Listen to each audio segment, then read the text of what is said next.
오늘 아침에는 호산나라고 하는 제목으로 함께 은혜를 나누고자 합니다. 오늘 본문에 예수님께서 나귀를 타고 예루살렘에 입성을 하십니다. 그때 사람들이 앞에서 가고 뒤에서 따라가고 하였는데, 이 사람들은 원래 예루살렘 도성 안에 살던 사람들로서 예수님을 환영하려 나온 사람들이었음을 알 수 있습니다. 이들이 왜 이렇게 예수님께서 자기들 예루살렘 성에 들어오시는 것을 기쁨으로 환영하였겠습니까? 그것은 그만큼 오랫동안 유대인들이 메시아를 대망하여 왔기 때문입니다. 그들은 예수님을 메시아로서 믿고 있었기 때문에 이제 예루살렘, 즉 메시아께서 왕으로 임하실 성읍으로 들어오신다는 것은 곧 자신들의 구원을 의미하였으며 민족의 해방과 몰락한 다윗 왕조의 재건을 의미하는 것이었으며 주권을 로마에 빼앗긴 이스라엘의 중흥을 뜻하는 것으로 여겼기 때문입니다.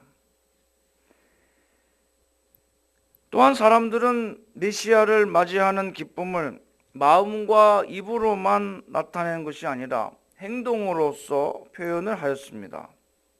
그 중에 하나가 자신들의 입고 있던 겉옷을 벗어서 예수님께서 타고 계신 나귀의 등에 얹은 것입니다. 원래는 말에는 안장을 얻게 되고 그 안장은 이 당시에 가장 소중한 물품이고 값나가는 물건 중에 하나로 여겨졌습니다. 그런데 나귀는 그 용도가 원래 화물 운반용이라서 안장을 지우지 않거니와 안장은 부자들과 높은 지위를 상징하는 고급 물건이었기 때문에 이런 것이 없이 예수님께서는 맨 나귀의 등에 올라가 앉으시고 나귀의 등에 난 갈기를 잡으시고 이동 중이셨을 것입니다. 그 모습을 본 사람들은 자신들이 입고 있던 옷을 벗어 나귀의 등에 얹어 예수님께서 앉게 하셨습니다. 이것은 매우 가난한 모습을 사실상 상징하는 것이라고 하겠습니다. 얼마나 가난하고 비천하였으면 나귀에 안장도 없이 옷을 깔고 앉으셨겠습니까? 이러한 예수님을 우리가 마음에 모시고 또 생활 속에 왕으로 모셔드리고 살아갈 때에 이 세상에 물질이나 명예나 권력을 탐할 수가 있겠습니까? 그렇게 할 수가 없을 것입니다. 그러나 그런 행동을 한 사람들도 이들은 매우 가난한 사람들이었습니다. 안장을 가지고 나올 정도로 돈이 있는 사람들이 없었던 것입니다. 그들이 할 수 있었던 것은 자신의 겉옷을 벗어서 그 나귀의 등에 안장 대신 얹어 놓는 것이었습니다. 이들은 비록 가난한 사람들이었기는 하나 겉옷을 벗어 나귀 등에 얹은 것은 엄청난 순종과 대단한 경의를 주님께 표현한 것으로 생각할 수 있습니다. 왜냐하면 가난한 사람들에게 있어서 겉옷은 매우 귀한 물건으로 여겨졌기 때문입니다.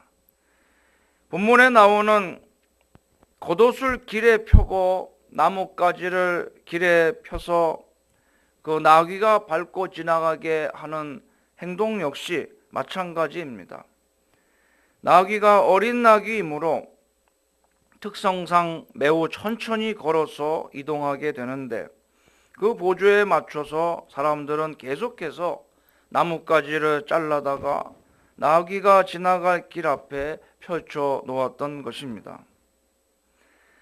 또 사람들은 자신들의 겉옷을 예수님의 나귀가 밟고 지나가게 되는 것을 오히려 큰 영광으로 생각하고 기꺼이 그 일에 헌신하였던 것을 볼 수 있습니다. 또한 사람들은 예수님을 종로나무 가지를 흔들면서 기쁨으로 환영하였던 것입니다.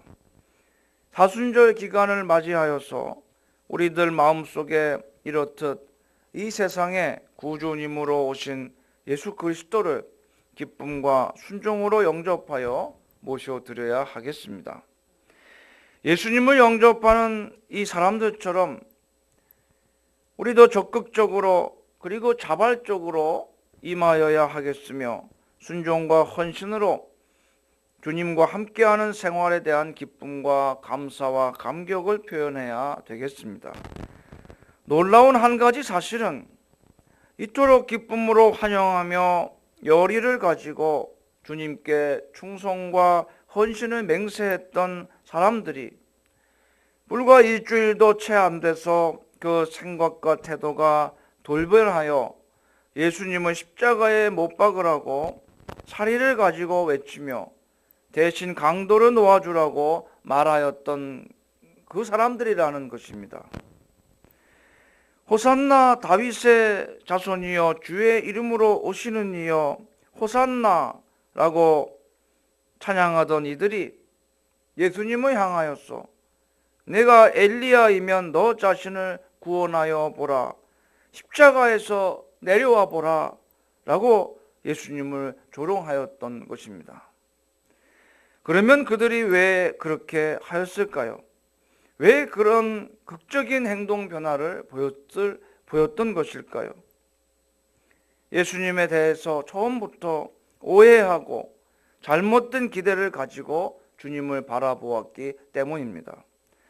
그들은 예수님께서 메시아이시니 당연히 그들에게 무너진 성을 회복하고 몰락한 다윗 왕가를 재건하여 다윗과 솔로몬의 시대처럼 이스라엘을 풍요롭고 살기 좋은 평화의 시대로 만들어 줄 것을 믿었습니다.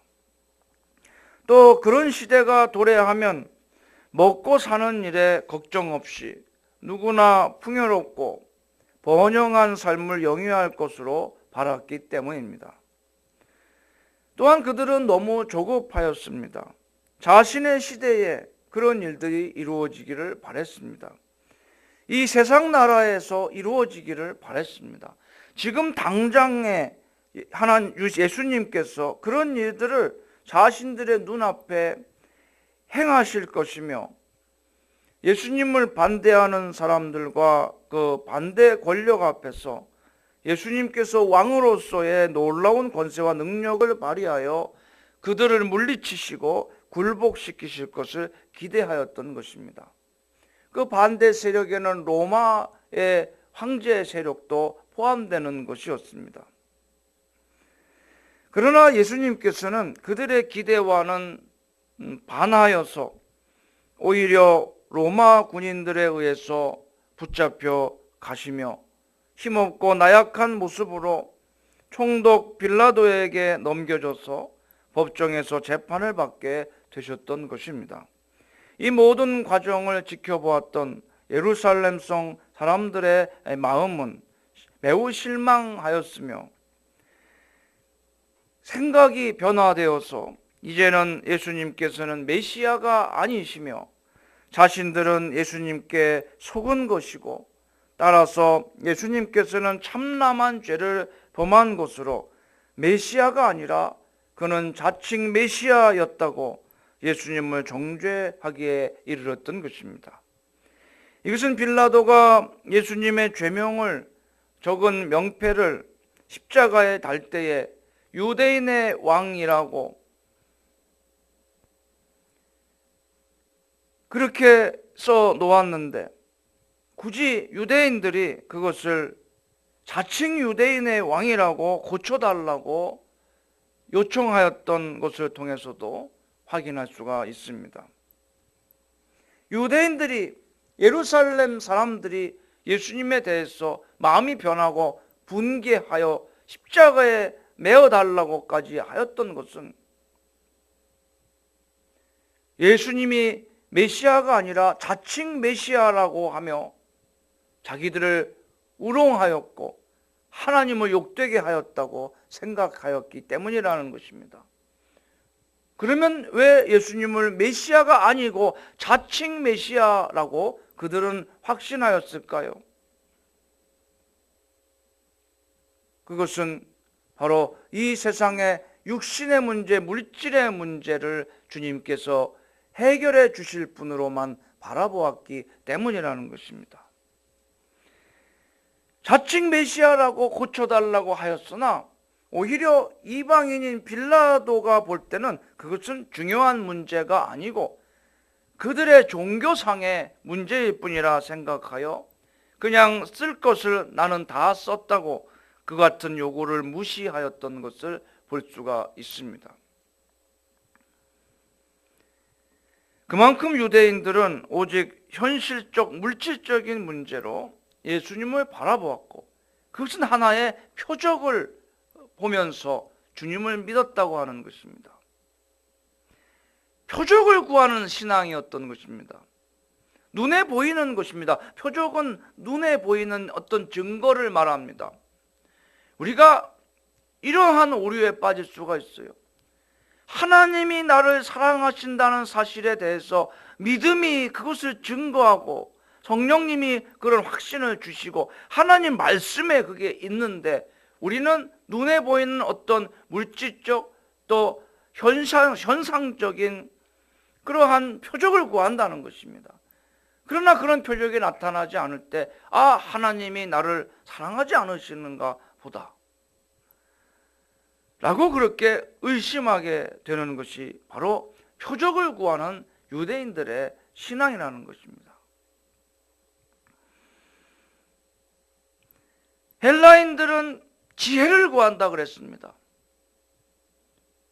그러나 사도 바울은 십자가에 달리신 예수 그리스도만을 바라본다고 말씀하고 있습니다. 우리 신앙의 초점이 무엇이 되어야 하는지를 깨닫게 되어집니다. 그만큼 유대인들은 오직 현실적, 물질적인 문제로 예수님을 찾았고 예수님을 바라보았던 것을 알 수 있습니다. 그러나 그것을 주님이 충족시키지 않았을 때에 이들의 열정과 신앙은 곧 냉소와 불신앙으로 바뀌어졌던 것입니다. 실로 호산나 즉 구원하소서라고 하는 의미에 대해서 오늘 본문은 다시 한번 생각하게 하는 부분입니다.